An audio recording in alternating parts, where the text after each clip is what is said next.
Yeah, if they don't, you have to eliminate the block. Right, but I'm saying is, that's split up, is this the same parcel? Yeah. So it's split between, it's right down I there. don't know if it's down the middle. Well, Okay. Good, back down. Well, that would be about that, yeah. I forgot that you. Split thoughtfully. It was just for the one. Is that what they call it? Yeah. No, yeah, this is. You just run it out. It might just be black. This is all like,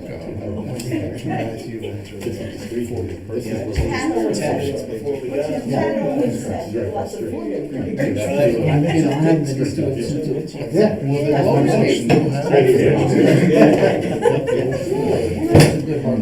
And then we did it. Oh, okay. It's a party in that place. It's recording and we're live.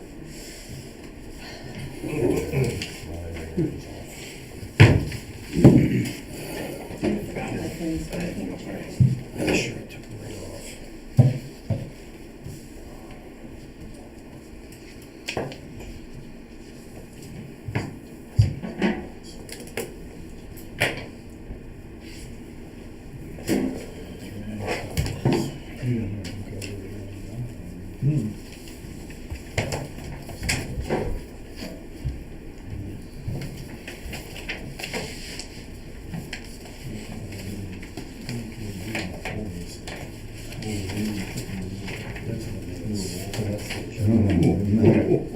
Where? Yeah, I guess. Yeah. It's never favorable. Yeah, you mean unfavorable. See it attached. I pulled it aside. I seem to have problems. And I forwarded from my phone. We shuffled a little bit to make room for that. So I was away. So Shut this back up, just so. Much better.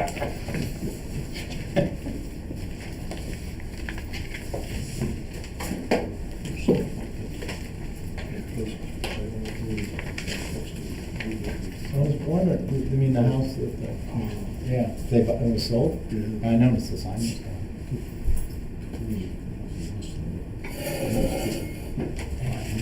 Yeah, I asked a big number for it, 560 or something.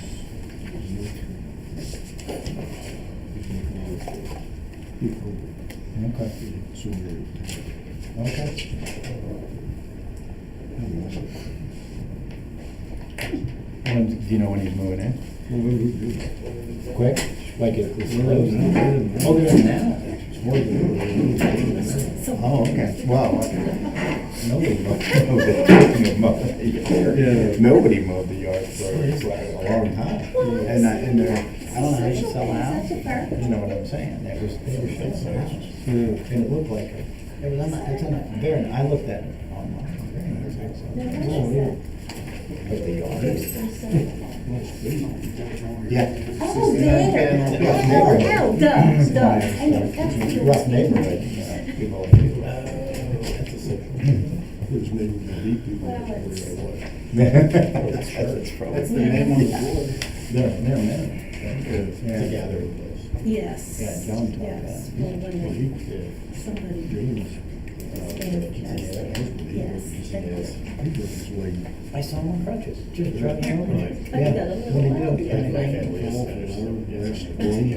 day.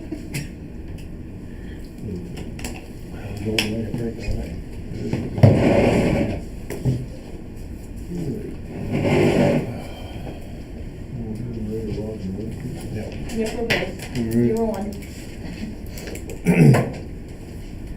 I'll call the June meeting of Harrington Township Planning Commission to order. It's time for public comment on agenda items. If anybody has any items that are listed on the agenda.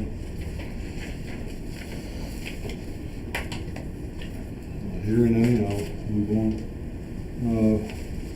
Everybody have a chance to review the May 18th meeting minutes? Yeah. Yes. Were there any additions or corrections to the minutes? No, it was the second set that was in. Yeah.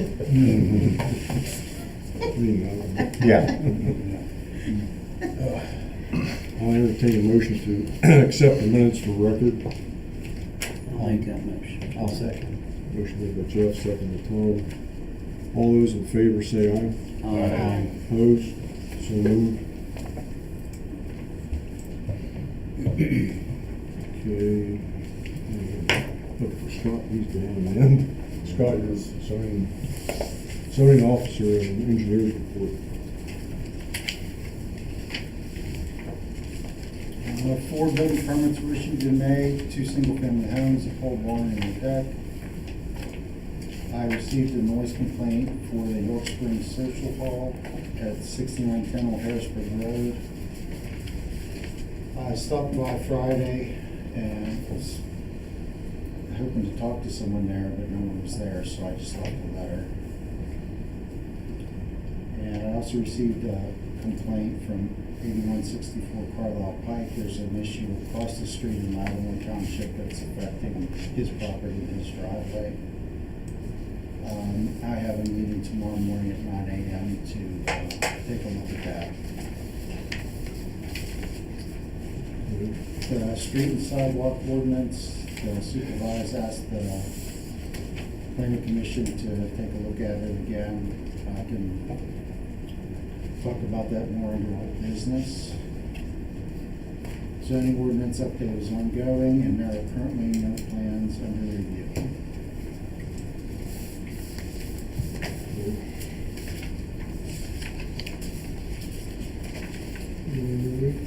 Questions or comments?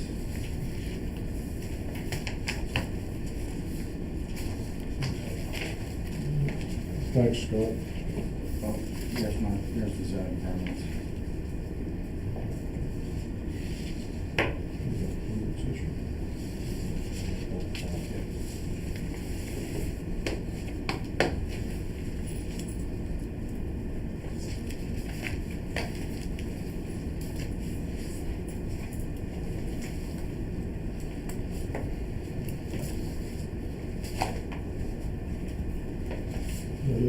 Yes. Okay.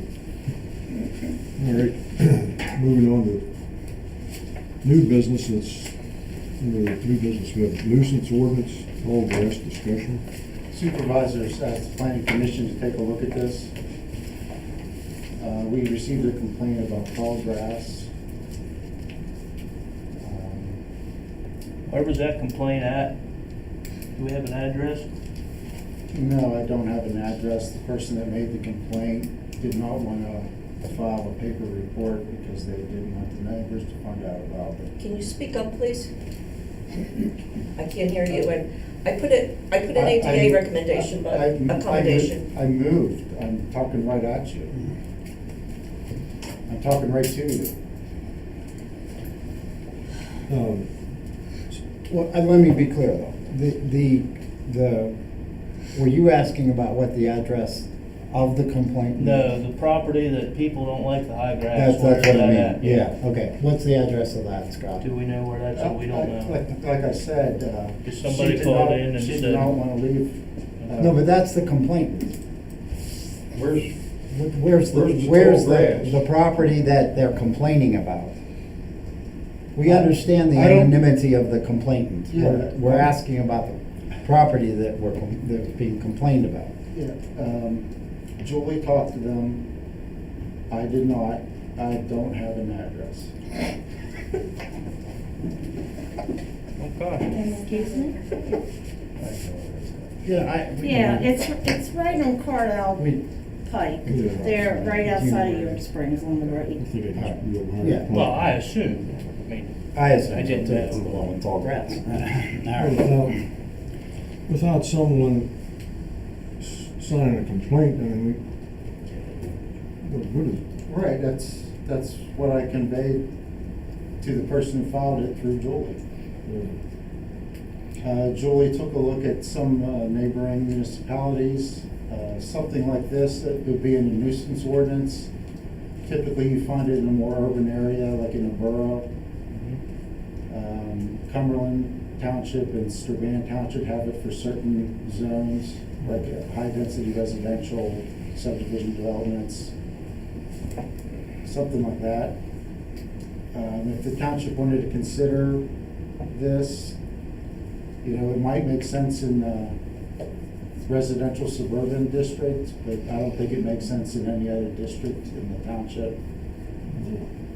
I disagree. If we're up against agricultural land, The only place that would make sense would be Floating Springs. And that's right their there. problem. And Idaville, your, Idaville. Correct. That's what I said, residential. No, you said suburban. residential. and the Suburban. board- Residential Suburban. suburban. He said Suburban, residential yes. suburban. Which would be. And the- he also said might. He didn't say would, he Okay, but said also might. you're Yeah. getting ready to change and expand that area, right? It's under discussion. That's why there's a lot of mights here, just to be clear. But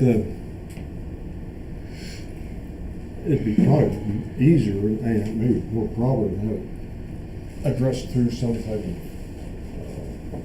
the township code as far as, and who's gonna enforce it? You gotta go out and. Well, it would be, if the township decided to pass something like this, it would be in the nuisance ordinance. Mhm. We have a nuisance ordinance. Okay. It's very short. Yeah, but that was the problem. This come on the board before, when I was sitting on the board.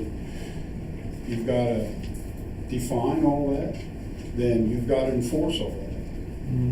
Understand. And I was the roadmaster at that time, and I made it plain and clear to the board that you're not sending me on somebody's property to mow grass.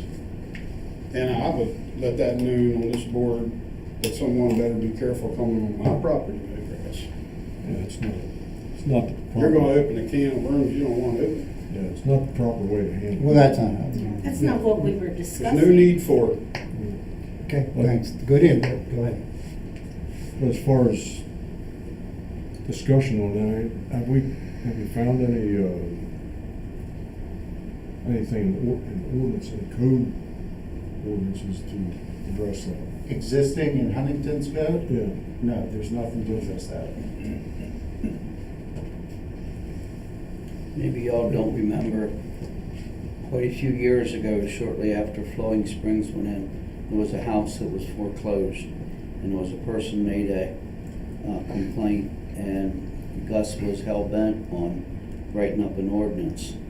And that was the wrong thing to say, because nobody was in favor of it then, and sooner or later, somebody will buy the property and they'll mow the grass, and it's over. I mean, I think it's kind of senseless, really.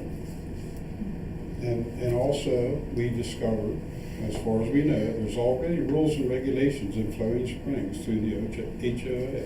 That is You're not actually, allowed to have chickens, you're not allowed to, right, am I right? no, that's incorrect. There is no HOA in Floating Springs. Nothing, No.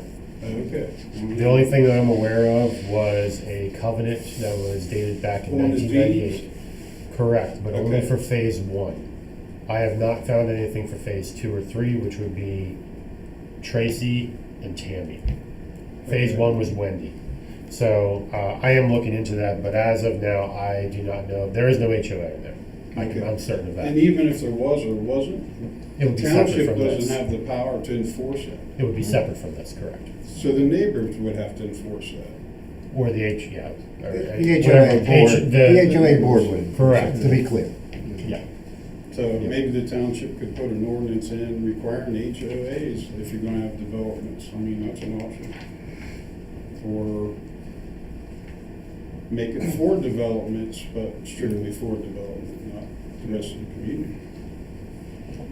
Yeah, There's bigger things for us to be handling now than this on a complaint that we weren't even given a name or where it's at, Exactly. even though we all know where it is. I don't know why we should waste any more time on it. I agree, I mean, it's not, unless somebody steps forward and you know, writes up a complaint that will attach their name to it. Well, can I make a point on that? Complaints by law can be anonymous. Even police complaints can be anonymous. But there should be a write-up, I agree with that point, but there is retribution at times in very ugly situations when people are forced, and I don't think we can do that in the law, But I would make a couple points. Number one is, if a complaint comes before us or before the supervisors, we should know the address Exactly. that is targeted in the complaint. We don't need to know the address of the complainant if they choose to remain anonymous. We can deal with that separately if the temperature goes up. Secondly, I came from many townships and towns before this that weren't rural. I'll just add one, if I may, one bit of perspective here. This is one of the hardest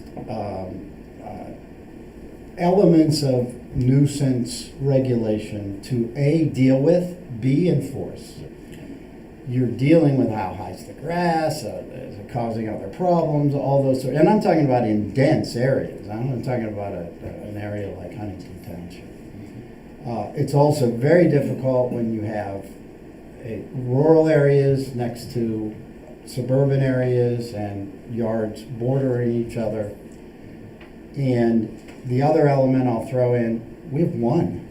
This isn't in some sort of endemic problem that we're facing right now, and you made that point, Cody. So I would say that these are good things, and there's nothing wrong with neighbors talking to each other about this. They can get ugly.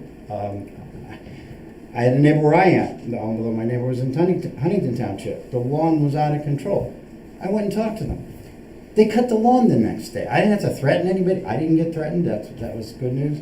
But it was. We talked to each other. They cut the lawn the next day, and they didn't even realize. Oh, geez, I didn't realize how bad it was.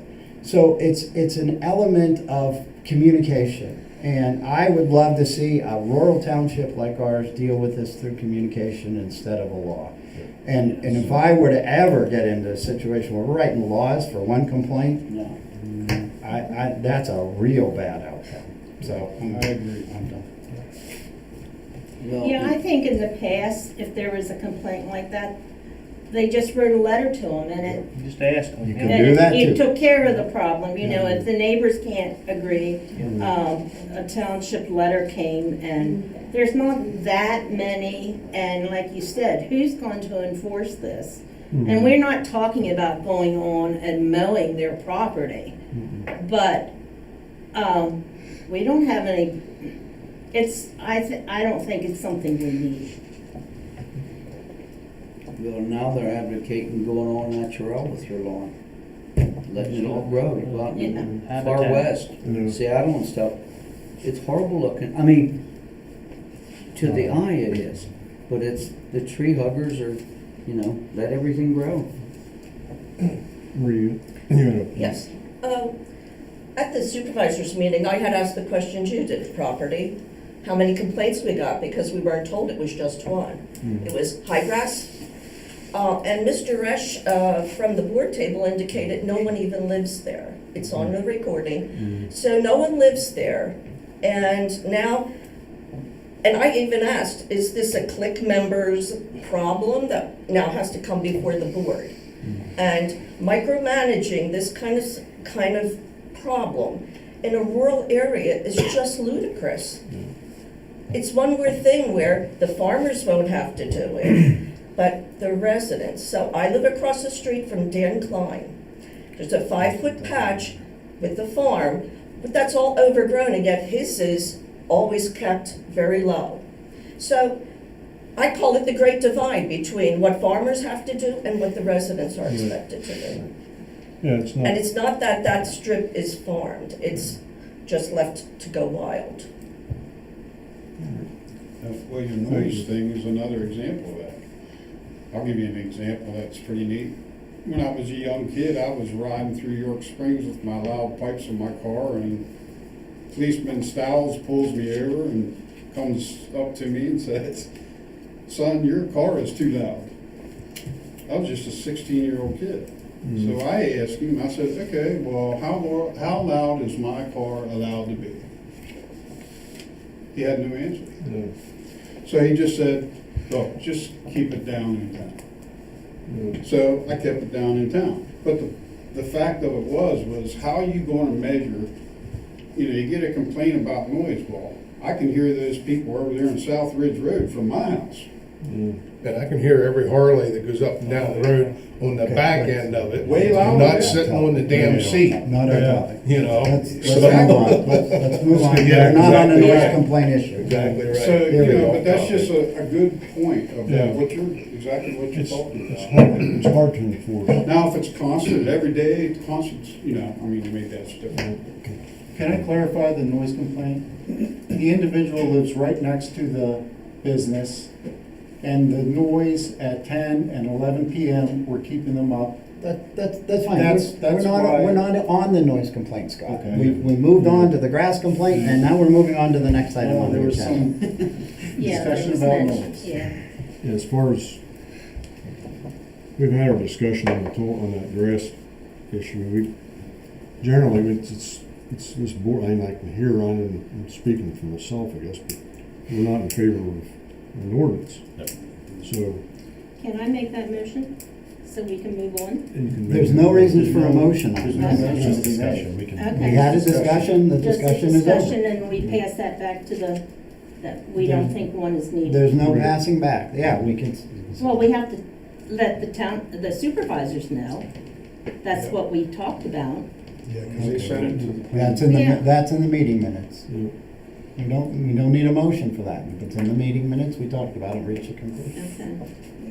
Okay. That's all, for new business. Old business is streets and sidewalk ordinance update.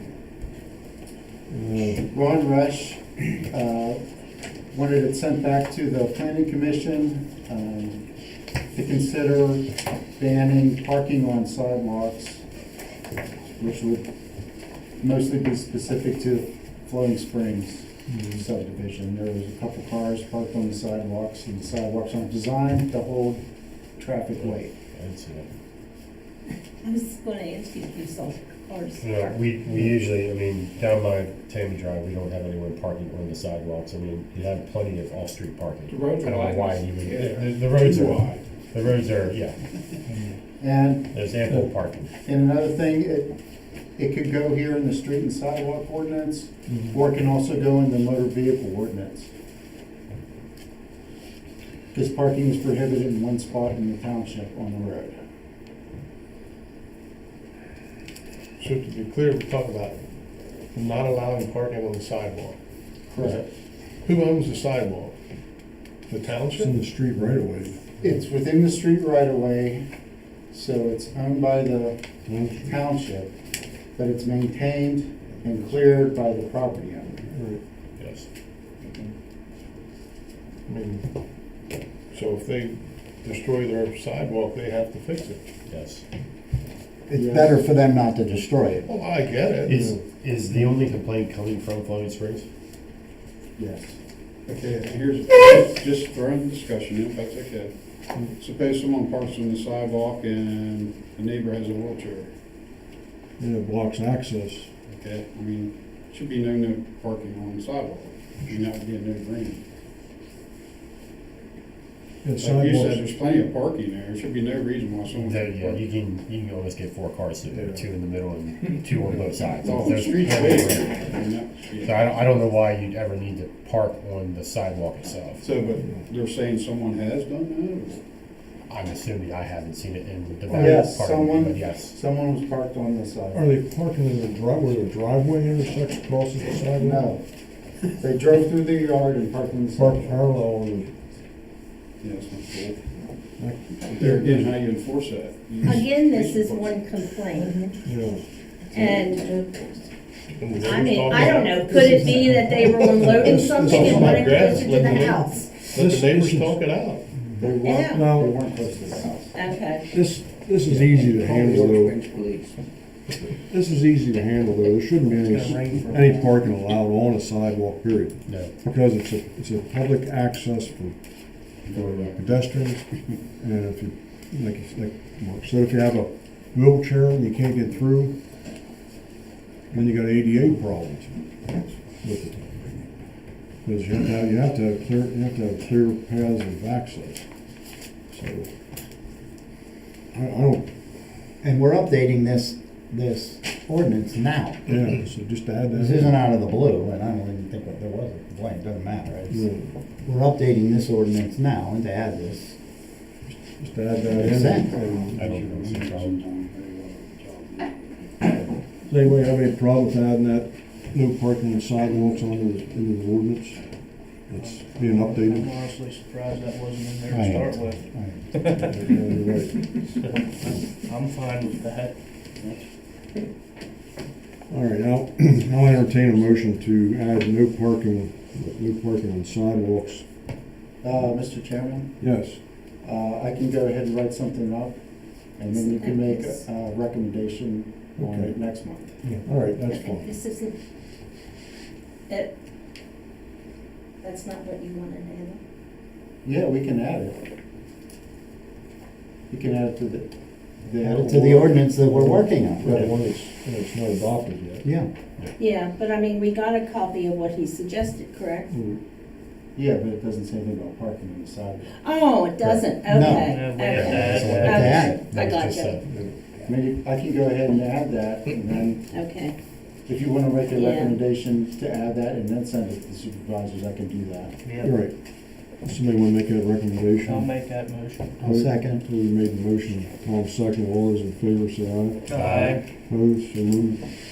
All right, So we're recommending that Scott adds no parking on sidewalks, and then we'll look at it next month and approve it to go to the board for Right. approval. right, Okay. all right. Next old business item is the zoning ordinance discussion. Andy, you have, Yeah. you know, Making those myself, that's all. that's all right.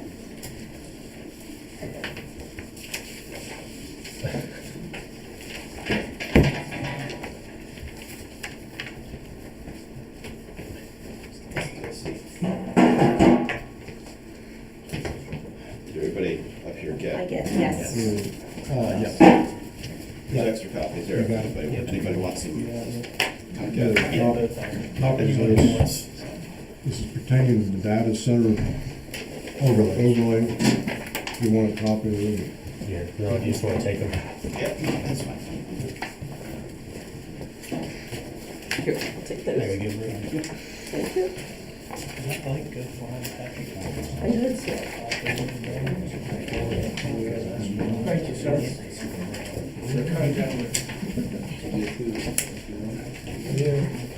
Same guy with package. So, I have two things that I handed out here. One is map, one is a big thick thing of text. I'm gonna talk to Matt first, and then we'll get into this, because this will take longer. The map here, I have my GS do a quick, to show the area we talked about, the potential overlay, which was the commercial commercial industrial district down towards 234 interchange, just between Old 15 and New 15. It does split property lines, because the current district splits property lines at the northern edge. It is, according to my GS people, it's roughly 290 acres across the, however many properties it crosses. The overlay itself Yeah. is 290? Okay. I mean, given, it was rounding. Yeah, that's fine, I just wanted to make sure you weren't talking about the entire No, commercial district. no, Okay. no, just that area in the little red birdie outline there. Okay. So that's the area we talked about. There. Yes, That's what we did. So keep that in mind, that number in mind as we go through the next. Okay. So it just so happened, hey, let's see, I'm gonna apologize, this came out today, because somehow I thought the meeting was next week, not today. So I was, if I known that, I would've gotten it out last week, so I apologize. It just so happens that last week, on Thursday, I was up at Camp Hill for our state planning chapter, put on a workshop on data centers where they brought in a bunch of different people, including an attorney that works on that side, and then somebody from PP&L and somebody from the Susquehanna River Basin Commission there to talk about some of the aspects of it from all those various sides. And there's some interesting things that came out of that. And the one thing I'll start on the first page here. This part that's highlighted in yellow there, that wouldn't be in the ordinance, ordinarily. This is, I put that on here for give you an outline of what's in it, so it's easier to follow Okay. as we're going through it. Okay. The thing I would want to point out to start with is new uses pop up all the time. Yep. And recent time, it seems every new use that crops up, there's more and more stuff that comes up with it that you want to be added in. Is it, we like to say, all municipalities in the county have zoning. Okay, great. Now we got to figure out how to use it effectively. Well, this is okay, but is it effective? And is it really, is it because you're trying to control it, or is it because it's performative, because you're trying to make it look like you're accommodating without accommodating? Is it going too far? Things like agribusinesses many years ago, that municipalities went way over, in the late 90s, early 2000s, went way overboard on setbacks, and led to the acre law, which knocked it back. Then cell towers came up, and you had these big, long ordinances controlling all sorts of things with cell towers, and now they're there. Then warehouses come out, now data centers come out. These come out, and more stuff gets added to it. And is it effective? Is it in some cases illegal? So that's the context of all of this stuff here. There's perfectly valid reasons for some of this stuff, but that doesn't mean that it should be in there. And we'll get to cover some of that. A few things that broader picture to bring up here from the session last week. Within the state, there's websites out there, you can see maps of where the different data center projects are being proposed around the state. If you look at that and then look at where the different utility service areas are, like First Energy, PPL, you'll see that the vast majority of them are in PPL's service area, and only a handful are in the First Energy service. Or I want to focus on the eastern part of the state. There's some in the western part of the state. Yep. But this person was specifically on the eastern part of the state. From the utility company perspective, there's a reason for that. PPL has capacity. Yeah. So they get lots of data centers. Yep. First Energy doesn't have capacity, so they get very, very few. So that's something to think about. We are in the First Energy area. Mm-hmm. So that is something to think about. That's the provider that doesn't have capacity. That's why you hear things like somebody comes to them because it comes down for power, and it's going to be a year, it's going to be 2 years, it's going to be 3 years, that sort of thing. That's the symptom of what again is coming from the utility side person. That's the symptom of why one area seems to be getting more than other areas. Long way of saying it's not impossible, but it might not be highly likely from a power perspective. The other thing that they talked about was power sources. And again, we talked about the location of this overlay based on proximity to the natural gas line. One thing they said is that if one of these data center site does use natural gas, it's going to be, they call it cogeneration, where they're building a plant on site to use that gas. When that happens, it's going to, we're talking thousands 8,000 plus acres, not a couple hundred. So if that might not be it's there, it could happen, might not be highly likely to happen there. So that's another thing to think about. Was there a reason why they're saying it takes like upwards of 1,000 acres with the cogeneration? Because what they seem to be saying was because they're building an actual. But another structure, or having to build it too. It's so- It's multiple I get it. structures, It's because not- of the heat it's transfer not just- It's like implication. a substation plus to generate the. Yep. I get it. I want to say not as big as the one down in Hunterstown, but Right. yeah. It would be Yeah. substantially bigger than the one in Yeah. Hunterstown doesn't do cogen. Okay. But that's where they're doing it on site. There's that. The other thing is there's a lot of the models out there that talk about, well, they should be bringing their own power. That's all well and good, but that's not necessarily something that municipalities can regulate. That's done at FERC. That's done at the federal level, or even sometimes the state level. You can have it in there, but shouldn't municipalities be having ordinance standards in the ordinance that you can enforce, that you served by some higher level of government? Something to think about. The other thing on the water side, because power and water are the two big things here. 20,000 gallons per day is the threshold for needing permits from the River Basin Commission for withdrawal, regardless of what the source is, whether it's coming from a public system or private or whatever. That 20,000 gallons a day is the threshold for permitting.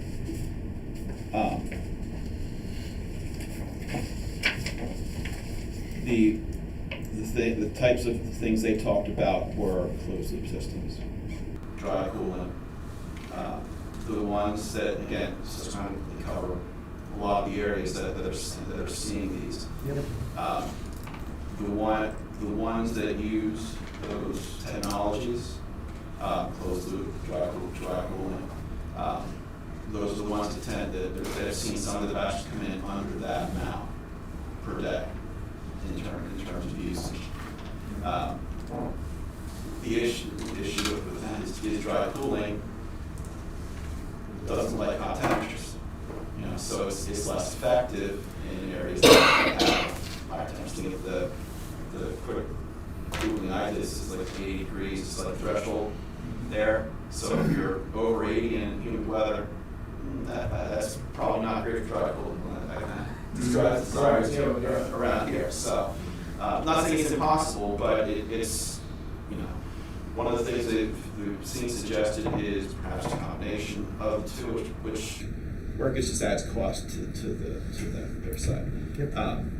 So there are things out there, technologies out there that can reduce some of those things. And if you want to encourage them in your ordinance, that's fine. Will the industry follow them? We don't know. And that would also have to add to the acreage as well, not problem in the thing. Most That likely, type yeah. of system. Yeah, probably most likely, yeah.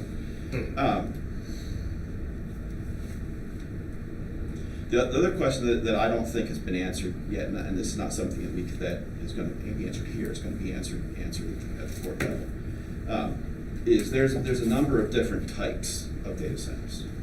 Yeah, like I'll reference the one up in Middlesex Township because it's the closest. It's actually under construction right now.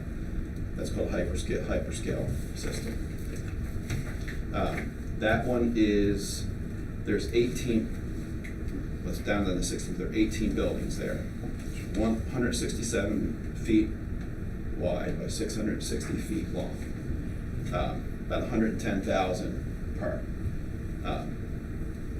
And 18 of those, so there's almost 2 million square feet under roof on site when you account for all of the pads and impervious and all that sort of stuff. You're in the 4 to 5 million square feet of impervious surface. Now, that's also a 700 acre site, so it's, from a coverage percentage, it's 25%. It's not covering a huge portion of the property. But one of the things, I'm giving you, so to give you some context in terms of what's that looks like size-wise, so you have something to compare it to. Again, the ones mechanics up there in Middlesex, 167 by 660. According to the land development plan that we reviewed a couple of years ago for the Hillendale site on Tapeworm Road, if you're familiar with that. I don't know if they've fully rebuilt that, 'cause that's entire untouched. I don't know if they've fully implemented that plan, but that showed those buildings were 85 by 500, about 42,000. So one of those buildings, one building up in the Middlesex project would be two of those buildings wide, and then some. A better comparison is everybody familiar with the Utz expansion that Utz did down on their site down in Colorado Township. According to the land development plan, phase one of that, and they have three phases. Phase one, phase 2 were built. Phase 3 has not been built yet that we know of. Phase one was 480 wide by 692 long, and phase 2 was 480 by 660. So one phase of that new warehouse down there is the equivalent of 3 of those data center buildings up in Cumberland Township. 3 of them, like, side by side by side. Yeah. So the first 2 phases there, which is 649,000 square feet, that's the equivalent of 1 of the data center pods up there. That Middlesex Township one in Cumberland County, there's 18 structures in 3 pods of 6 on one site. And then there's like 4 pods, data center, big pod of substations and electrical equipment there. So that Utz warehouse addition, that's equivalent to 1, like a third of the project. And that is the biggest building under roof in the county. For some comparison here, so you can. Utz is the biggest building. That we've Yeah. seen, yes. The previous one was, I didn't measure, I should have measured, Clark's. Clark's shoot. There, Clark's was the biggest before us did its expansion. But so you just have some context there of what the dimensions we're talking about. So, and that site up there is 693 acres. There was another one that was since withdrawn in South Annville Township, Lebanon County. That's the area south of Annville, sort of east of Palmyra area. There was one down there that was 750,000 square feet of buildings. It was basically 550,000, a little bit bigger buildings. 199 acres. And then that one got withdrawn. So the reason I'm looking at that is because I was trying to make the dimensional standards we'll get into here match what some actual projects have been. Yeah, but keep in mind, there's over 3,000 already built data centers in this country. Another 2,000 are proposed. There are a lot that are significantly smaller than the Middlesex. Yep. Wait. So I just wanted that to be clear. We shouldn't be using that. That's a big plan. Right. That shouldn't be our standard Right. going forward, especially because they're going to be shrinking generally anyway because of the As things it we're gets talking better, about. as the technology gets better. And the Well, the public fact that being there's no against land, it. that there's no parcels that big, there's not gonna be anything they can find to use. Well, there are in other states. Right. Yeah. So again, putting some context out there in where some of this comes from. So in terms of the standards here, I have it broken down into 4 overall sections. Dimensional standards, site design standards, operation standards, and then required plans and studies. There. As we get, dimensional standards are fairly common. Required plans and studies are, again, fairly common in a lot of uses. The site design standards, again, a lot of uses have those. the operational standards of these things are where it's sometimes some of the stuff we're reading and some of the stuff we're hearing is getting into the, what I would call being performative. You're trying to, how much can we put out there to make it look like we're controlling this, when a lot of it may or may not be doable. And one thing I'll point to here is a lot of, and this came up a lot with solar, talk about when these reach the end of their useful life, let's decommission them, okay? Well, these essentially, they compared them to big warehouses, and that's really what they look like. Would you ask us to decommission their building when they're done using it? Mm-hmm. No? No, Well, right. why would you do that here? The cost of these things being built, it's gonna be astronomical. So is it actually, why would you, what is it about this use that would justify requiring something like that? Well, one Partly reason, because of the equipment inside. well, Do they walk away from it and then let you, or I don't say you, the municipality or whomever, deal with all the equipment inside? same question on us. But the one difference is, if there is a significant battery part of this, that changes everything. Some do and some don't. That's it, yeah, exactly. So that's one difference. You don't have that at us. Right. And you don't have that in a warehouse, Yeah. usually. There's even a few warehouses that have that, but not typically. With the battery, the Yeah. backup power. Yeah, and these solar, if they're built next to a solar field or wind farm, they have to have a massive battery, even the warehouses. But it's also true. So, again, I don't want to engineer these, but in this discussion, but that is one reason, Andy, that you would deal with some decommissioning. But if they have some of that stuff, right, if they don't have it, If they don't have it, it's like us. Yeah. Yeah, it really is. Yeah. Yeah. So I'll go, there's a bunch of definitions in there. We can refer to those as we go through the stuff. I'd like to start on page 3 here with, and again, part of this is I wasn't not 100% sure where to land this in the ordinance. Whether this an overlay, again, we're doing two things at once here. One is updating the current one, and the second is amending this in. Yep. So I have this written as going into Part 11 use regulations, but it very well could be that as if this point where it's to be implemented, that your solicitor might want it to be its own section. So that we'll cross that bridge when we come to it. The standards It's a won't good change. point. It's a good point. The only thing that'll change is the format. So, So Andy, is that typical of an overlay district to have it separated? yeah, like you have one in there. Your floodplain district is an overlay in there, and that's its own. That's its own section. So that's how they're common. Strabane has overlays, and they don't have them separately. So there's two ways you can do it. In my view, it comes down to a legal preference. What does your solicitor most comfortable with having it there? I really don't care. The only difference here is what outline format do I put it in. That's all. So it's in.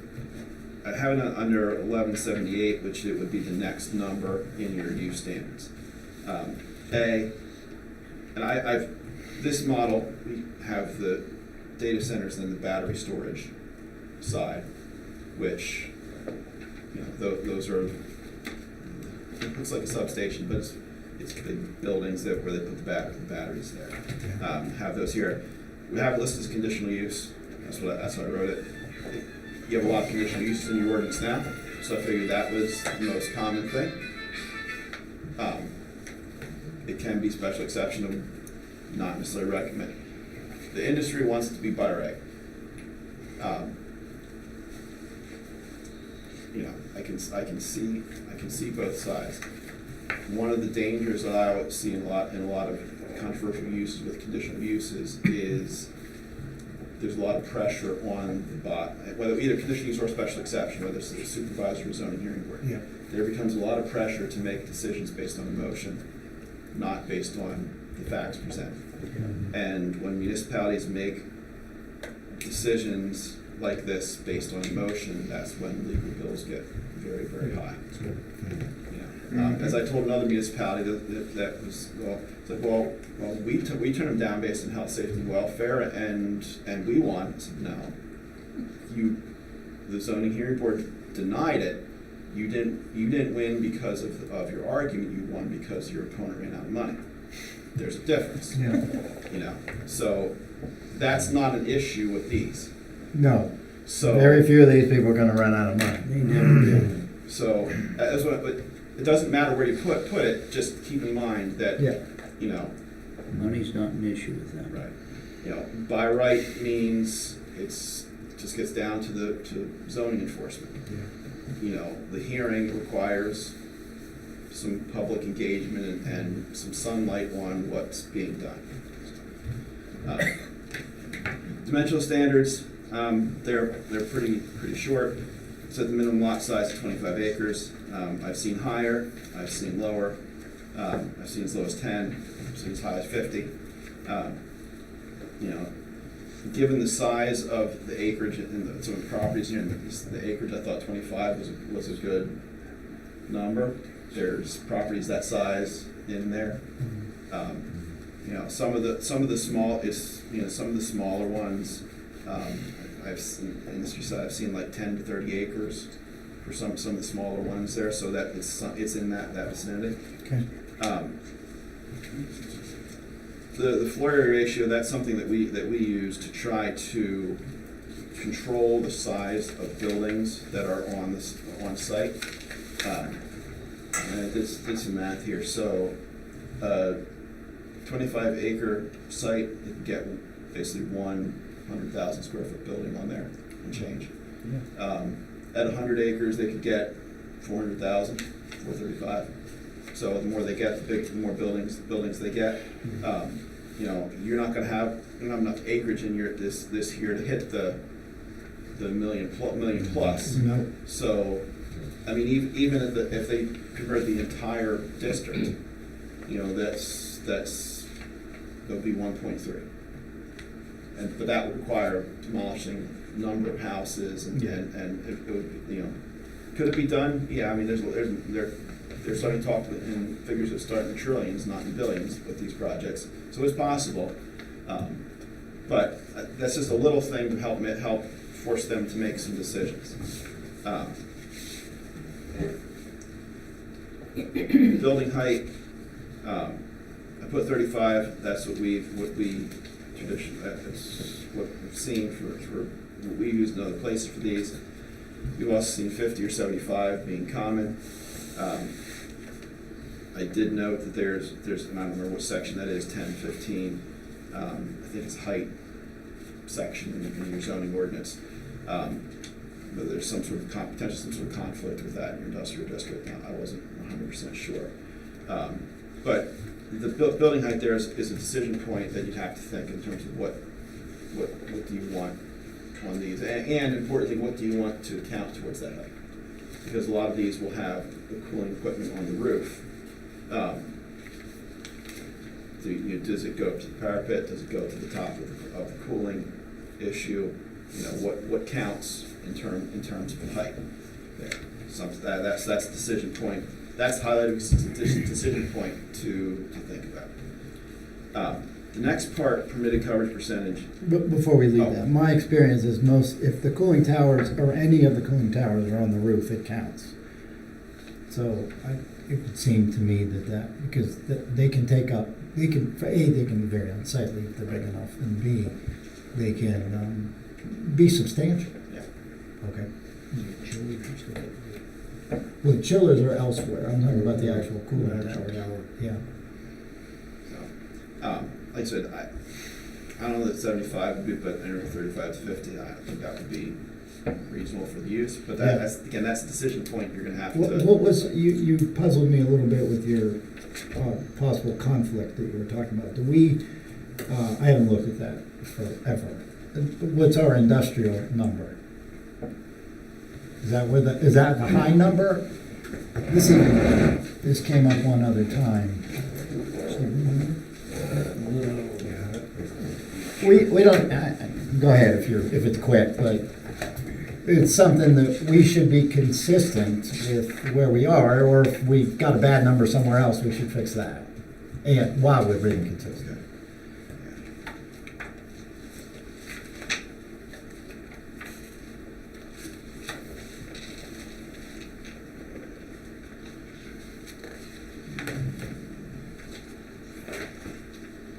So your commercial industrial district has a maximum height of 50. 50. Section 1015 says no structure shall exceed 35 feet except as a conditional use. Right, any building may exceed, and there's some conditions there. And it says the height regulations do not apply to spires, belfries, cupolas, penthouse, or domes, chimneys, ventilators, skylights, water tanks, utility poles or towers, TV antennas, silos, necessary mechanical appurtenances, or agricultural and public safety related structures. So basically, there's two standards they conflict, and there's a loopholes in there so big. There are a lot of loopholes in how that's right. Yeah, So- okay, we'd want to tighten that up for later. So that's what, so All right. that's separate from the height, height you choose, but, Yeah, you know, it's. noted, yeah. Yeah. Yeah, okay, thank you. So the permitted coverage percentage. This is why I referenced the two other projects here that I looked at, because what we've seen is these get dumped in a commercial or industrial district, and we'll just follow those dimensional standards. Most industrial districts have, you know, like 50, 60, 70% impervious coverage is common in those sites. With these things, especially the bigger ones, you're getting to an amount of acreage that's an enormous amount of impervious surface. And even they don't come anywhere close to it. You know, the one up in Middlesex, it's 5 million square feet of impervious as reported, and that's still only maybe between 25 and 30% of the site. Because the site's so big. The site's so big. Yeah. The one, That we're you know, not gonna have. it's enormous. So, either way. So what I did here was I set the different impervious coverage percentages based on the size of the project, and I'm probably getting the math wrong, because I think the one in Cumberland might have been like 16 or 17%, and the smaller one in Southampton might have been 25 or something like that. Basically, by setting it this way, what I'm trying to do is to force instead of giving them this huge amount that they can work with whatever they want, they have to be forced to scale the project to make some site design choices that actually impact what they're doing. Right. So they have to think about it as opposed to just, well, the coverage permit is so high, we can do whatever we want, wherever we want. Yeah. And I don't think I don't think any development should get quite that. They should be forced to make some sort of design choices, especially ones that have impacts like this does. Okay. Setbacks. This is an area where I would compare this to what we saw with the agribusiness ones, where you got 1,000, 2,000, 5,000 foot setbacks from some things, and it became so big that the legislature stepped in and said, no, we're pulling that back. I get the why. But I think, 1,000 foot setbacks, that's awfully big. The other thing is, given where it's setting here, if you put big setbacks, you're not going to be able to build anything. Yeah. And defeats the purpose of doing it. Yep. So, I basically have three parts here. 100-foot setbacks required from all property lines.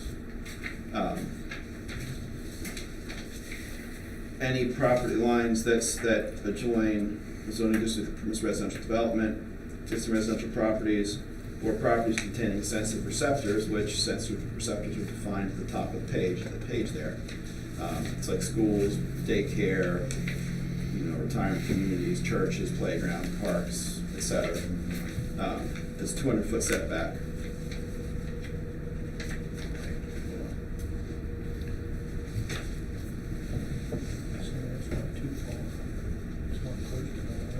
That's what I was gonna say. We're not near that, and that I can think of. So we went back and looked at this church.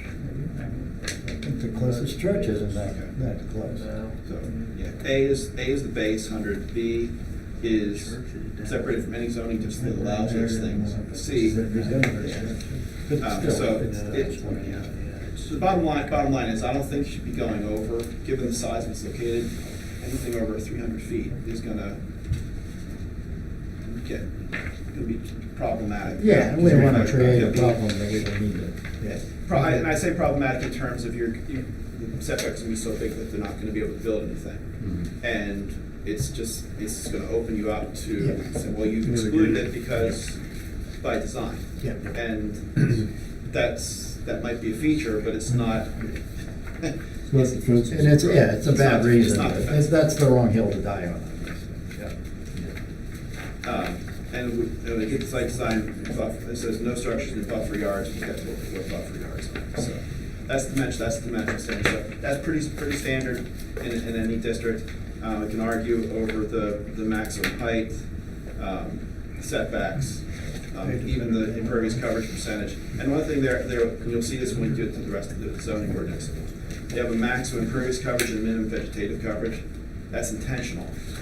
And what we've seen in other places is without the vegetative coverage, they'll make all the parking permeable paving and say, well, that's not. So now they get around your ordinance standards by fudging the numbers. Okay. So vegetative means if it's, you can do impervious paving from a stormwater side. Yeah. Fine, but not from a coverage percentage. Right. Almost making a dual usage. Yeah. Yeah, making it. When we say impervious, everything else, we mean that has to be Only, vegetation. yeah. Okay. Okay, so now we get into the site design standards. Number one, access, arterial or collector, that, basically covers the road that this area accesses from. Buffer yards and screening. There's a lot in here. So I'm just gonna hit the high points. Andy, go through, hit the high points is, we gotta have a chance Yeah. to sit down and come back next month and then. Okay, gotcha. And I, on that point, you and I have had this discussion before. I'm still not sure what the answer is, and maybe there isn't a clear answer. I want to be in a position where we can defend the fact that we've started an ordinance on this topic, and we're not going to be done. We could take a year working. We're not, but if we want to get this really well done, it takes time. Yeah. And but we also don't want to be in a position where somebody comes along and yeah, exactly, and gets going, and we're sitting here not being able to defend the fact that we don't have an ordinance. So, what's your assessment? Do we need to? And I'm asking kind of a legal question. It's not fair, but do we need to have a done ordinance? Do we need to have a mostly done ordinance? Do we need to have a started ordinance? I've heard different answers to this question. Well, there's only two ways. One is something's completely adopted and in place. Yep. And two, there's something that's been advertised with an intent to adopt. It's called the pending ordinance doctrine. First one, it's adopted, that's clear cut. Yep. Your pending ordinance doctrine, And that's- that one is less so. Not every attorney is willing to use it or defend it. And I believe there's case law that might be significantly pulling it back in the first place. Okay. So the short answer is the most effective way is to have something adopted. Want to get it done. So Okay. in this time here, I'll go through the high points. Screening and buffering, this is one of the more important parts where it's basically trying to shield it from view. We have standards for ground mounted and rooftop mechanical equipment and energy generation stuff. There's, on page 5, there's talk about buffering, about physical berms. Then under C, like 2, 3, 4, 5, talks about setbacks of how big that buffer area and landscaping area needs to be. 7 is highlighted there, as to whether you want to allow them to use count existing vegetation or not. That's okay if it's in the right place, I guess, but that's, somebody want it new, that's that decision point there. Page 6, number 11, that talks about the amount that's required. Evergreen trees, canopy trees, ornamental trees, shrubs, they're a combination of the whole thing. Idea is that it's basically just a wall that they can't, that hides them, except in the areas that where access drives go through. 12 says that it has to be at the outer edge of the buffer, so it's as far up towards neighboring properties as possible. And 13 talks about just the types of plant materials that should be used.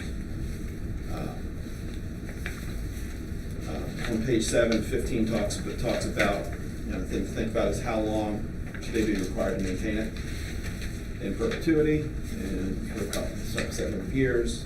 That's choice. What are you saying on that? I have it written in perpetuity, but that doesn't mean it has to be that way.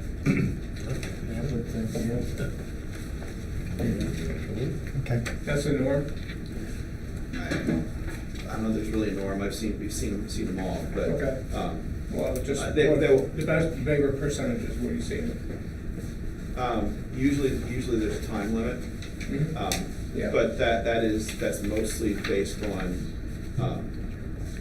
different types of development that don't have the financial resources that this does. So I think like street trees and residential development, that's not the ones that's, developer has to make sure it's living for a certain period of time, and then it's turned over to the property. Right. As another township I worked with said, well, what if I don't want it? Well, after that time expires, you can do whatever you want with it. It's like, well, I'm cutting it down. Okay? That's your prerogative, so. I don't want that. I guess it could depend on the use. If you have a use where a visual element of it is a major concern, then you might want that to be longer, more permanent, something to think about. Number 3, that's, where the building goes and what it should look like. It's attempt to put some sort of, doesn't look like a big, ugly building with a big ugly box. Some make it look like an office building. I mean, heck, in Roy's can make it say it has to look like a barn. So it's like the biggest barn in the world. Like, what I'll point to is where Boyd's Bears. Yeah, make it look like a Lego block. Boyd's Bears got, I kid you not, Boyd's Bears got approved this barn. It's a 60-foot tall barn with a steel superstructure, but it's a barn. As far as the zoning ordinance is concerned. Not anymore. Things happen. So, you can look through that, it's in there. Fencing, there's a decision point there in 4C about, do you want a minimum height, do you want a maximum height? Do you really care? That's the decision point. Typically write this, that barbed and razor wire is not permitted. If you want to be permitted, that's fine. In either way, it's written so that the fence is behind the buffer yard, so you're gonna, from the ideas from the street, your properties, you'd see the trees and you wouldn't see anything behind them. That's right. That's the idea. That's the idea. So. They may want it for security. That's what I was gonna say, Right. they should put in what they need for security. Yeah. So if that's not something you care about, we can take that out. That doesn't matter. Okay. Lighting. The bottom line is requiring fully shielded, so the light's going down, it's not going out, I have written in there, so like the light fixture itself, like here's the bottom of the light of the housing. The bottom of the fixture is the housing sticks out below the bulb, so that you can't see it. So make sure it is going down. I also put in on D there, if they use LED lights that can't see 3,000 Kelvin, that's so it doesn't get up into the blue light. But we should still deal with, because just because you can't see the light doesn't mean you can't see all the ways it reflects and is lighting up the neighborhood. So that's the bigger issue. You can shield any light these days. The bigger issue is lighting up the neighborhood because of the reflections off the, whatever, even off the ground. Yeah, so, That's rate of good 15. yeah, Yeah, that might be a Yeah, problem maybe too. bad glare. can be. So I'd want to think through that. So we talked about glare. We have a foot candle amount at the adjacent property line. Where is that? B, 5B. Okay. The height, maximum height above finished grade. Pole mounted lighting is not permitted on roofs. Okay. And then E is something we've kind of stolen from the warehousing side, which is basically for parking in vehicle areas that has to be turned off when the facility's closed. Things run 24 hours a day. It has to be dimmed after a certain period, by so much after a certain period of time. Yeah, there's not going to be closed on these. Yeah. So. So most large industrial sites that do this, that's not something they're familiar with. Yeah. So they're running year all day. Yeah. Loading and parking. Honestly, the loading and parking on these things is the simplest thing. It's basically need one loading dock Yep. per building. Yep. And one parking space per employee. I've seen this, some allow for a couple spaces for visitors. But I'd say it's like a warehouse, like an Amazon warehouse. It's just, with the Amazon warehouse, you can see the stuff going in and out. Yep. With this, you can't see it. Yep. It's data. And it has, the traffic is, once it's built, There are. and don't get me wrong, it's a large building, large site, these things are huge construction sites. But once they're built, from a tax revenue to traffic perspective, you're not gonna find a Better partner. better ratio. That's anywhere. exactly right. Yeah. But that's why that's they've not been so attractive. the whole reason, so. Yeah. The last page of it has the parking numbers on it there. And I put one parking space per employee and one large shift, and one visitor space per building. And then one loading space per building. So it's not a whole lot. There's not as many employees as other places. Has any revenue on these ever been talked about? The only Revenue, like for the, township or the county. The tax or something like base. that. Yeah. So, there was one municipality in Canada that I worked with that got an inquiry. Didn't progress beyond a, hey, what do you think? Mhm. They had a meeting with the supervisors and gave them some data. It was like around 750,000 square foot number, and they quoted a figure. So I took it to our tax office and said, hey, what's the industry standard here? Mhm. And they gave me a figure, and the most important thing that I can point out is that no matter what figure the industry gives, it's when your last assessment was that matters. In that case, they were talking like assessed value of $220 million, which was fine, except When was it? That's from 2010. yeah, Right. If you have to take that back to 2010, you lose half the value. Sure, yeah, it needs to be relative. So, but they were talking something at their numbers, like $4 million to the school district, $1 million to the county, $500,000 to the township. Yeah.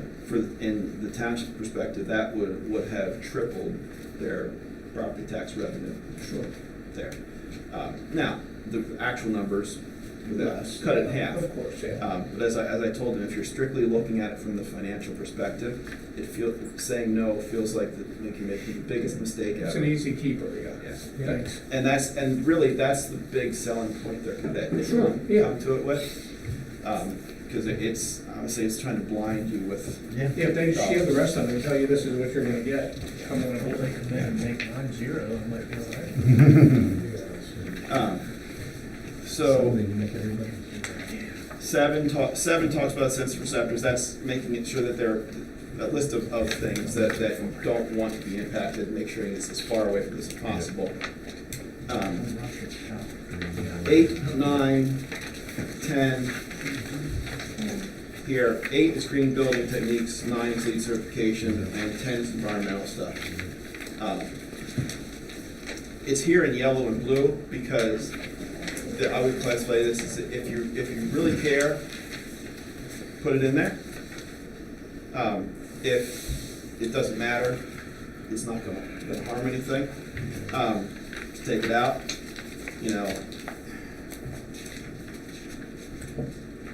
green building techniques. This talks about making sure you're being good neighbors with the site, type of thing. If you want it there, that's fine. LEED certification, it's fine if you want to put it in there. What I found, those LEED standards, the B, C, and C are what the industry is following for the ones that do that. Yeah.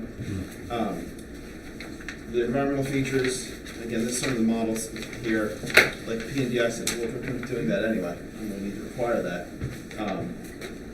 Woodlands, talks about, if you have this in a large wooded area, restricting how much they can cut down. That's common in a lot of solar ordinances. Basically, you can't clear cut a site to get more clear area to put solar panels up. So that's not a concern there. Repairing in buffer areas, that's fine if you have repairing areas on this setting we have has anything like that in there, so that might not be relevant. It gets pretty intense there. It's going to really depend on what the setting is by putting it in, but I wanted to share that with you as something too that's out there in different models. So that's the quick way through. Have you seen models on electromagnetic field measurements? Not that. What I've seen mostly has been on the sound side. Okay. But not on that part. I wouldn't even begin to know where to look, to be honest with you. Okay. Well, I can look. On page 12 starts operations. Well, it depends on what they do, because the data generates a small electromagnetic field. But it depends on what they do, because some of these are selling powers to the utility when they're not using it, which generates significant electromagnetic field. Anyway, go ahead. I have not seen anything like that in any of the models that I've found. Okay. Let's see, operational standards, so on page 12. Number 1, power supply and generation. They got to provide documentation from utilities that they conserve it, which is more important, it's harder than you think. B is what I was talking about bringing your own power. That's all well and good to say that, but that's a decision, that's something that's approved at levels of government higher than a township. Yeah. So it's good, but it's it's in there to feel good, not because it actually accomplishes anything, because you have no real control over it. I get why other municipal ordinances have done it, because it sounds good. But again, I could have not left this in here, but I want to bring up to make the point that there's some standards with these things that do sound good. But from the municipal perspective, you're not the enforcement entity. So why make your life hassle for you guys? Yeah. Oh, good point. The next part here, and I've seen some of this where the words where they under D that goes on the bottom of page 12 and to page 13, where they require solar energy generation on the site. This is part and parcel of the backup and other things. In my mind, I see the positives of it, but on the same side, Then we get it's the- also mixing two uses get that the people data tend to center hate and a a solar lot. farm. Yeah. So, I'm sorry. I said you're getting a data center and a solar farm. Yeah. Pick one. Yeah, I said, it's interesting, it's nice, there's a lot of ideas. It doesn't mean it's appropriate, the ideas are appropriate everywhere. It's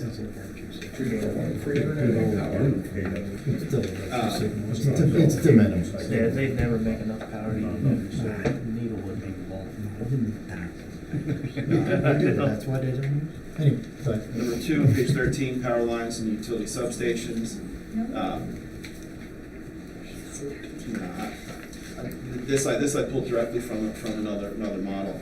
I basically says if they put a substation on site, it has to be screened. It has to be in the side or rear. It can't be in the front yard. They have if they're visible from an arterial or collector roadway. This one I put in there specifically because if your site's between 15 and old 15. 15 and 15. No, basically everything needs to be screened there to maintain the same visual setting that we have now. Power lines have to be buried, under a certain amount have to be buried. Backup power. This is one that the part that generates the most complaints usually has to do with the backup power. And it's the generators that they have to run those. The gold standard I found for under 3A is that all generators have to meet their emissions. And I wrote this down in notes back in my desk and forgot it. So I forget which EPA generator standard it is there, but there's a specific standard that covers generators like this. Okay. There, and Tier 4 is the strictest one. They have to go in annual testing. The next part, C, I found in here, and this sounds like a really good idea, but my question is, how complex is it to enforce from the municipality's perspective?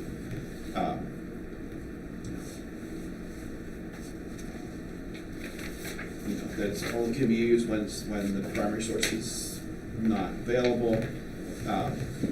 There's one model I found that capped the amount of maintenance and testing per year that they can be run, so that they're not running constantly testing mode. Okay.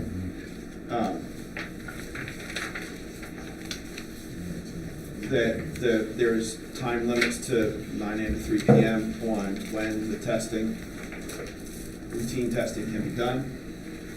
So it's not being done at night. Okay.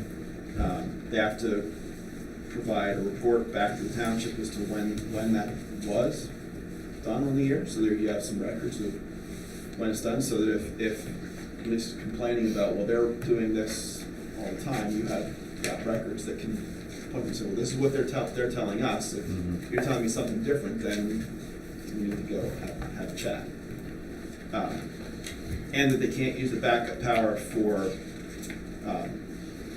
supplying to the grid or basically Yeah, okay.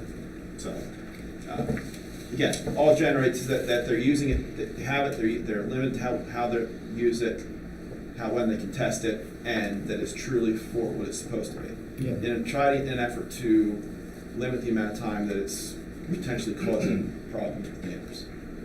Yeah. Very difficult to enforce, but it would still be good to have it in here. Number 4, sound and noise. This is one of the big things. Yeah, that's right.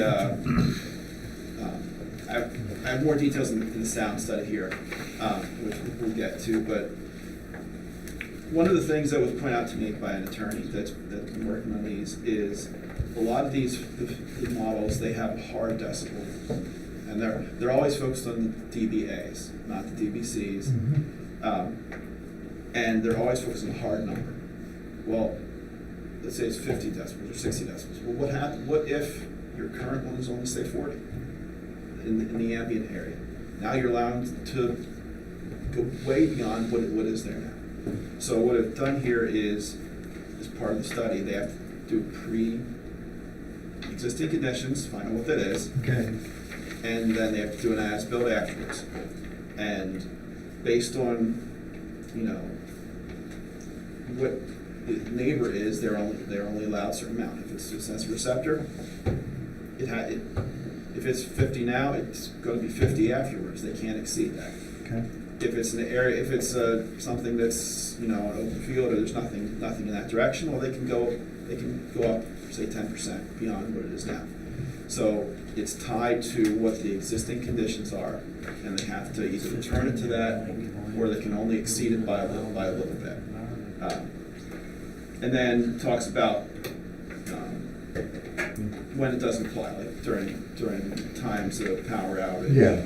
or for emergency situations or things like that. But the idea is that, again, that the amount of sound they can get is tied to what the existing conditions are. Now, how would that work with that being by 15? Because it's busier in some times of the day than others.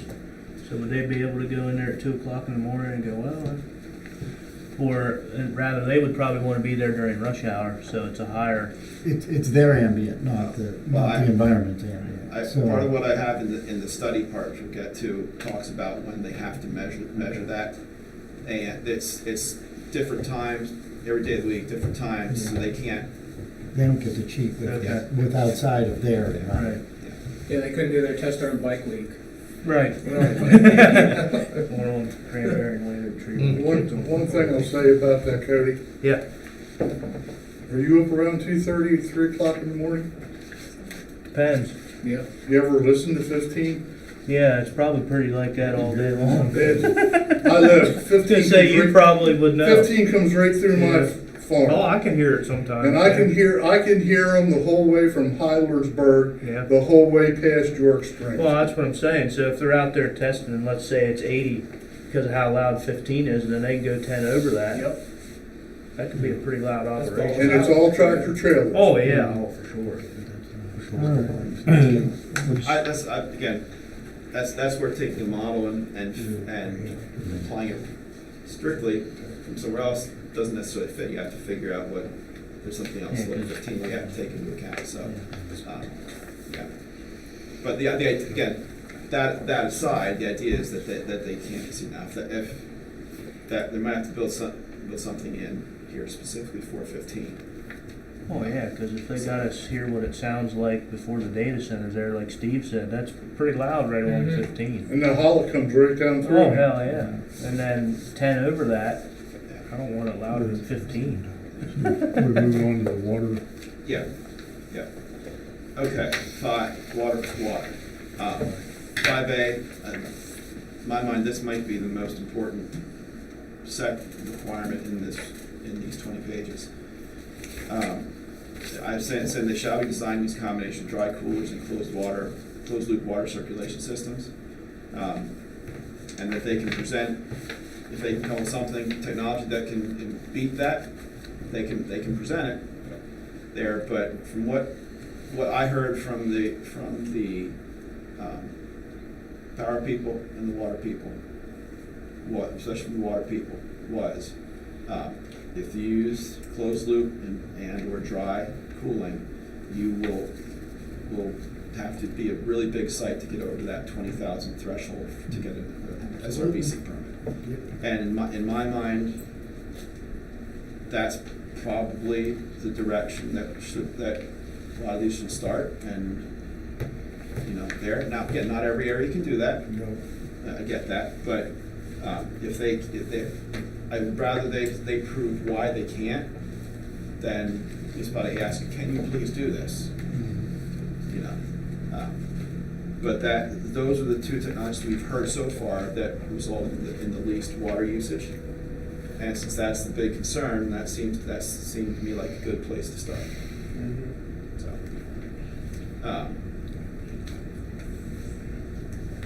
they can't use private wells if the public water source is available, and that they have to do a water feasibility report, They have to get their state regional water permits. And they have to do a drought plan.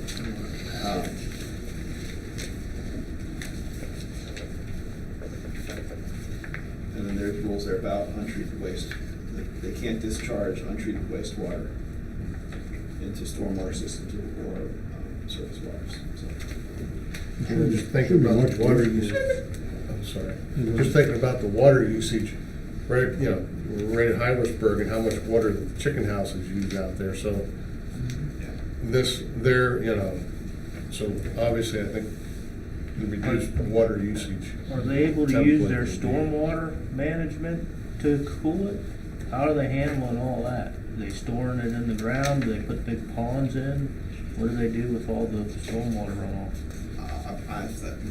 That's gotta be a massive stormwater plan for that. Yeah, big- what about, like now, so they had to put a water Yeah. treatment plant in up there Right. because they couldn't use the. To put it in the field. creek. They couldn't put it in the fields Yeah. anymore, so they had to put a, state made them put a water Yep. treatment plant in.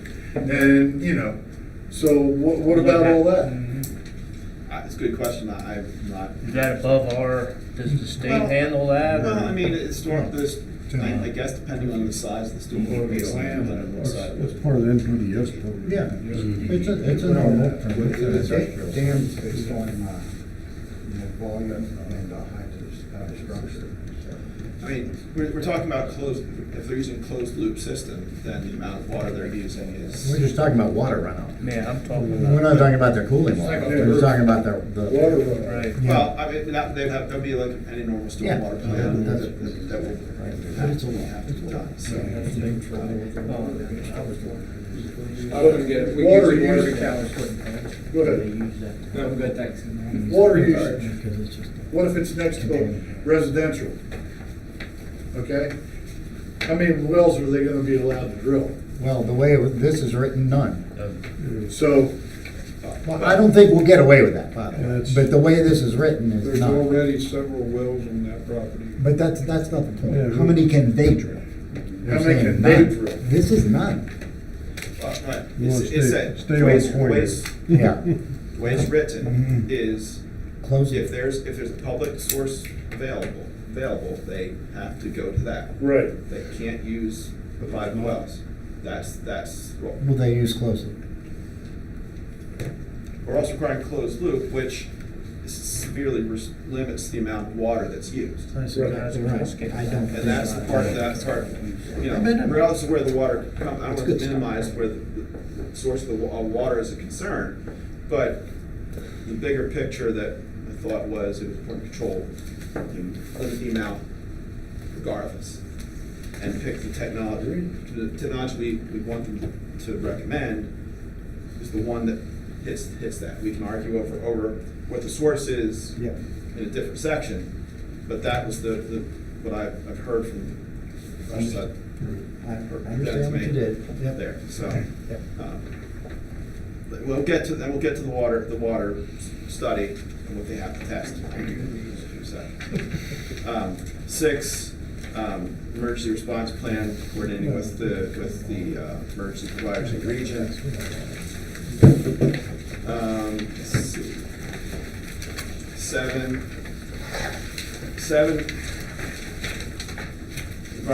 community impact analysis.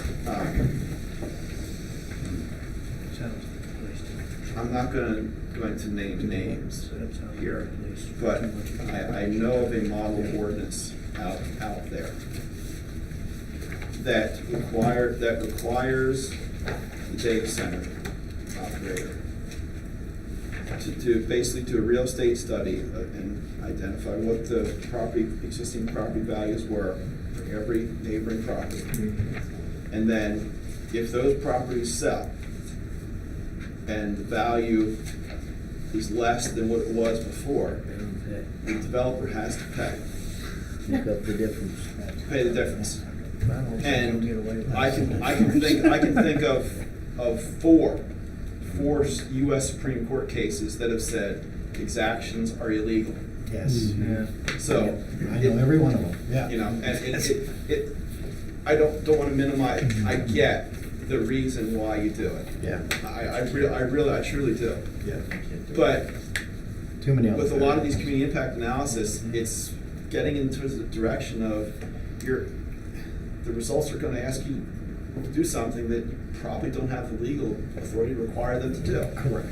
You know, I get that it will impact property values, I truly do, but unless they change the law, that there's not much you can do. Now, if you wanna have some of those things in there that they have to do it, it can't hurt, but I don't know, it's not an actionable item for you. Yeah, that's a waste of time. You can look through what's in there and Okay. see if there's maybe something there. All right. 8, electronic waste and hazardous materials. This is one, it's only 2, but it's fairly important because the equipment in there it gets the stuff inside. Somebody brought that up, I don't know if it was Cody or somebody brought that up earlier about the electronic waste. You know, that's the biggest thing. If you go down to Virginia, part of the reason why Virginia is swimming money for data centers, because they charge, it's not just the property tax, it's the personal property tax. So all the equipment inside those data centers, they pay tax on that. Yep. So that, they are swimming in money from data centers down there because of that.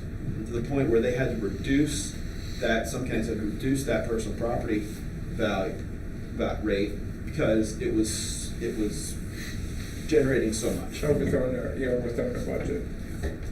So, but electronic waste of having a plan for how they're gonna dispose of it that's a super important part of these, because that stuff gets replaced every 3-5 years. Sometimes sooner. Sometimes sooner. Yep. Number 9, decommissioning. I have this in here so you can see what it looks like. Okay. With the caveat of what Tom raised about if there's battery stuff outdoors, that's one thing. That certainly is something to be wary of. But and this comes on the heels of a lot of municipalities doing solar. Utility scale solar works, as they talk about. Those have limited life, 25-year lifespans. We're going to remove, the industry themselves are going to remove them after they're done, which, whether we believe them or not, that's a different story. Yep. So a lot of these standards, it just got lumped in. We had that, that sounds like a great idea. But it's what I talked about the UTS plan. So will we ask UTS to tear down their building once they're done with it? No, of course not. The buildings themselves, it's a big building. It can be reused. They take the stuff, they take the equipment out. It's basically a shell. And there's plenty of sites, over in Chambersburg, Carlisle, of big buildings like that. They get chopped up into smaller, usable stuff. Yep. So, I think that might maybe a reuse plan, or somewhere it's designed to be reusable the buildings type of thing. That can be more useful than decommissioning. But I wanted you to see what that is. I'm recommending that not move forward with the exception of any battery storage or outdoor equipment, electronic equipment. Agreed. Yep. So, E, required plans and studies. Again, 1, site plan. That's fairly standard. They have to come to the conditional use application with a detailed site plan there. 2, traffic study. They don't have a ton of traffic, but it's a big site, so they can do something. Yep. I mean, the one up in Cumberland County, 16, 18 buildings times 10 people per building. That's still a lot of people. That's still friendly. The majority of impacts will be construction. Well, and you all. Temporary. Yeah, What we about also mentioned. protecting the road? Yeah, what about the road handling? and all Because that? that goes right in, it's like reading both sides of that. Township road is in there. Oh, Well, it doesn't even go anywhere other than those places. Well, at the very beginning, we talked about the, site access can only come off of artillery collector road, so the access would basically only come off of Old Harrisburg Road. But we would address that in the Which draft. the state Because road, if that's the case, then, so they'd be dealing with PennDOT on that our construction site. township road would really be useless because it doesn't go anywhere. Just make them. Other than the Smith Road. They would own all the properties on each side. If they went to buy all those properties consolidated into one, they probably tear down those things there, and then they probably want to come and, well, can we abandon this road and turn it back in the first place? But the idea is that they can't use that to access anything.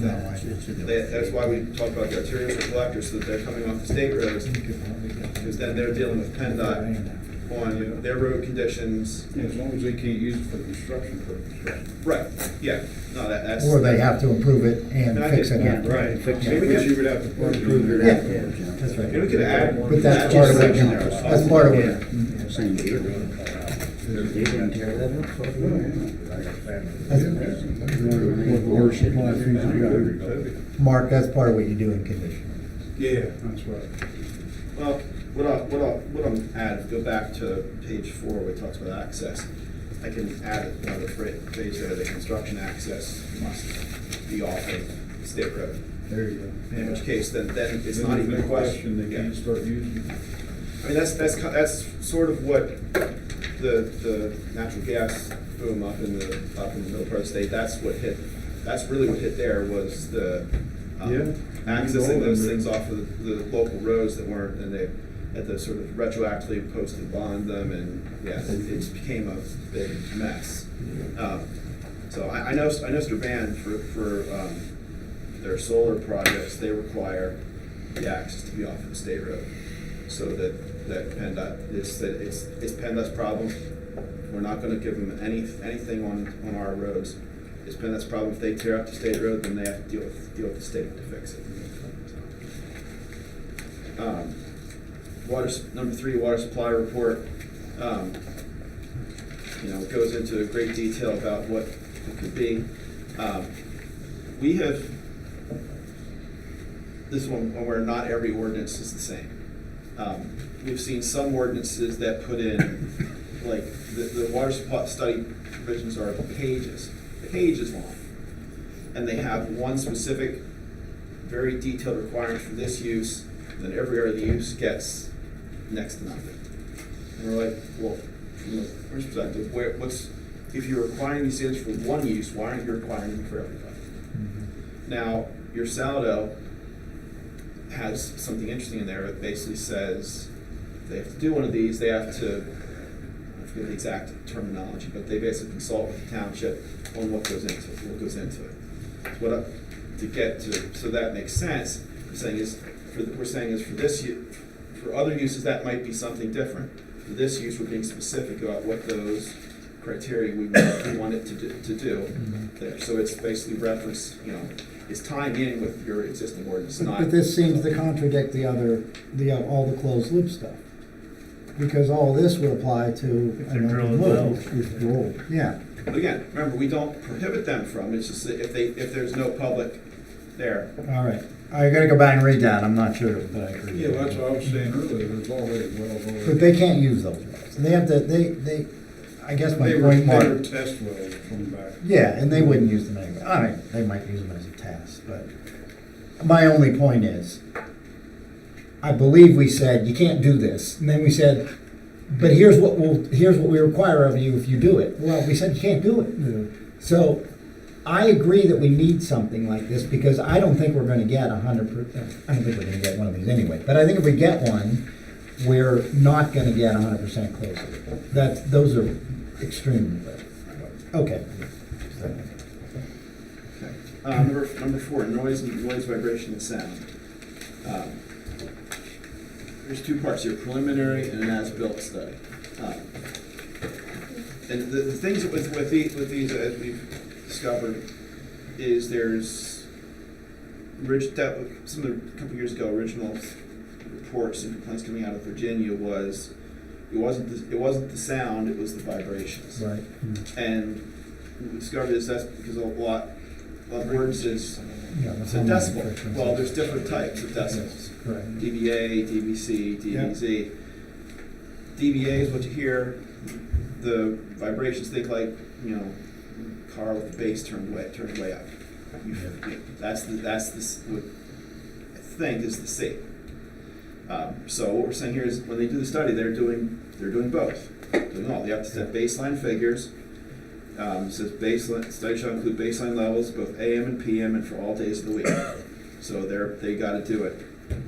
Now, if you want to be specific on the times, okay, that I won't argue. I left it very, very general for now.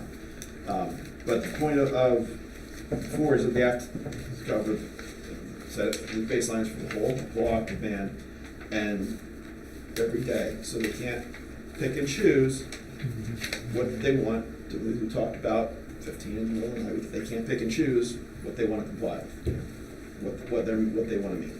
Okay. We can look at that. There's also, I haven't looked at sound engineering for a while, but there's also a concept, harmonic frequencies, frequencies that they drive you out of your mind. You can barely hear it. I'm not talking about dog whistles. And that's an element of this. If somebody has something I'll look at technically on that we can report, I'd be happy to. Yeah, the University of Syracuse did a lot of work on this. I'll look at their work. It's a dull. That's outside my area. Put it that way. Let's see. Last thing, 5, thermal mitigation. Waste heat is something we've heard from these things. Could just vent it out to. If whether that's something that's more of an impact in areas where, ones that include substations and generation on site, I don't know. If it's something you want to include, that's the standards I found. Okay, we should include it, because there are times when they may vent the heat that isn't part of the water system. Because they can, a cool evening, for instance, and we would want to understand that. That can have significant thermal environmental effects. So that's why this exists. This is a good provision. And then the last one, page 21, is the parking standards, which again would go in the parking section. So that's the, well, relatively quick. I think you gave up relatively quick a while ago. So it's long. I know you just got to that. I apologize. Figured it was something. Well, thanks for doing it. You did a great job through it. Vitally important. Yeah. Wonderful. I'm at. I don't know how. I'm gonna have to trim it down if you want. I don't know what the best way. I wouldn't start with that. Yeah. And let me know. Just farm it up. Yeah. Yep. But I think you did great. in terms of next steps, I'm only asking so I know what I have to work on for next month. Do you want to keep fleshing this out till it's done and then go back, or do you want me to go back to the map? Yeah, we'll concentrate on this, and then once we get this, then we go back to. Go back to the overall sanitary plan. Yeah. This seems more urgent. Everything's important, but this seems more urgent. Like I said, all I want to know is what I have to work on. So at this point, I will. I'm just gonna leave it as is, and figure we'll come back next month and have a chance to read it and we can start to whittle down or massage it as you might want, and then we'll go from there. Okay. Thank you. Thanks, Andy. Yeah. Thank you. Okay. Down to public comments. I have a question. What is the present zoning of the overlay area? Commercial. Commercial? It's commercial industrial. Yeah, commercial. And how far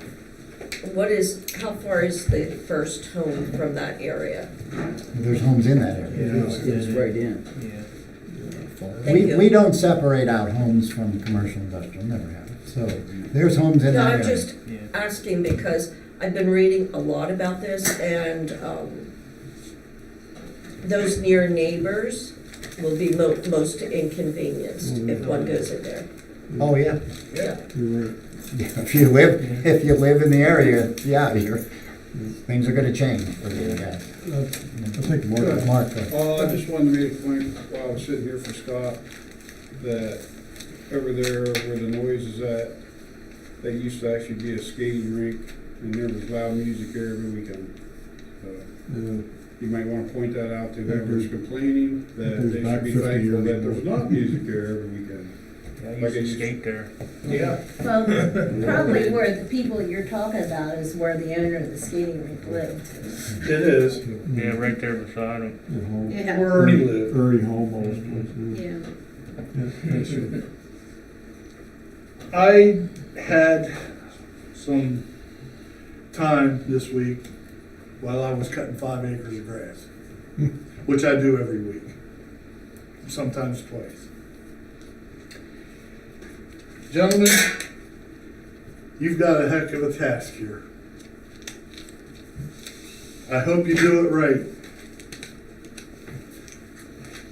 To put it in plain, simple terminology, I consider the AI like the British in 1776. It's coming.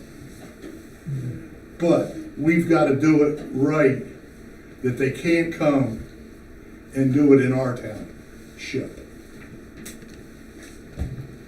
We've got to have our dots dotted, our I's dotted, our T's crossed, our periods in the right place. I was fortunate enough to move here in 71. Some of you were classmates, some of you weren't born yet. My father came here August of 71. We moved 30 miles south. I see what that is now. I don't want it in my township. I do a lot of driving, not just local. That 81 corridor. You ever drive 81 at 2 o'clock in the afternoon? drive it all 43 miles an hour in a 65 mile an hour zone. That's when A you're big moving. piece of highway. Yes, it- That's when you're moving, yeah. Dangerous A now. lot of times it's stop and go then. And it's stop and go. Yeah. I don't want that on 15. It's bad enough we got what we got. Being in the fire department, I see. And I I've think, seen it from 1971 to present. I think we're pretty lucky compared to most of them. A lot of this probably will not be here, hopefully. Well, we got a governor that really is pushing Oh, it, yeah, no doubt about that. Yeah, no doubt about that. but not in my township, please. There's even, I don't know if you follow it or not, but there's legislative actions or working on it Trying to to stop it. control it. Yeah. And we may go through all this and get shot out of the water anyhow. And if they come down with something saying, hey, here's what you're going to do, And that's it. we gotta do what we can do. Right. But State dictates. the state dictates, When you adopt zoning, you have to allow for all of it. And money, Some and like I shape or said, another. like you said earlier, money talks. Yep. right, Well, that's just, and Tom has alluded to this about the amount of money, there's because a lot. I read, for instance, Anthropic agreed on May 6th to use the full commute of xAI's Colossal One in Memphis, paying SpaceX roughly $1.25 billion per month through May of 2029. So now, we can go through all this, but that right there is the bottom line. Come by the whole township. What's the one country singer that is down in Tennessee? They're coming around and trying to buy all this It's the TVA authority. Yeah. TVA, Yeah. John Rich. John Rich, Yeah. and they're fighting it and they're winning. Well, I don't think We've we'll got- win that one. that's why, No. it's, I I mean, don't we think can he's do coming what up we here can though. do. I don't think he's coming here, so. But I think everybody up here will do their best to do what we can do. Yeah. Sure. And that's all we can do. Because we all feel, I That's all we can think do. we all feel the same way for the most part, so. At least me Just as long as anyhow. you don't apply that to the grass to me, brother. Yeah. I think we let We that one covered go. that topic. We covered it. I just thought I'd bring that up humorously, that I had, 5 acres to cut, and Yeah. I do it every, twice a week, and I have a lot of time to think. Well, thank you for keeping your lawn neat. Well, it's agriculture. Thank you for keeping that neat. And thanks Andy for this, did a good job, big help. Is there any other public comments before? There we go. Upcoming meetings is, next supervisors meeting is July 9th, and our planning commission is July 27th. So, not hearing anything from the board, I'll entertain a motion to adjourn. I'll make that motion. Moved by Jeff, is there a second? I'll second it. Second by Cody, all in favor? Aye. So moved.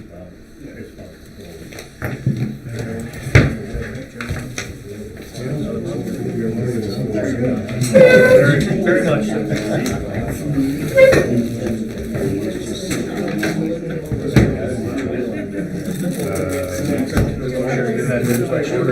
Those two, yesterday, or, Sunday, right, Sunday, I mean, some alternative. When Hershey came through the woods, he was looking down, and he was up there at the camera and stuff like that. But I've got two houses, that's his property, past Jay's, and then like down on Jerry. He's buried. I'm burning the camera. I was like, Good evening.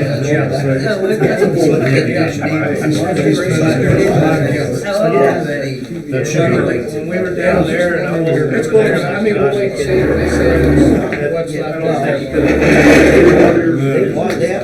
it. yeah, no, but there was Oh, yeah. December. If he said that, I was sure he was around. Figured out there. That's somebody that doesn't even live here. I know, 100%. Well, she had me, she said, like,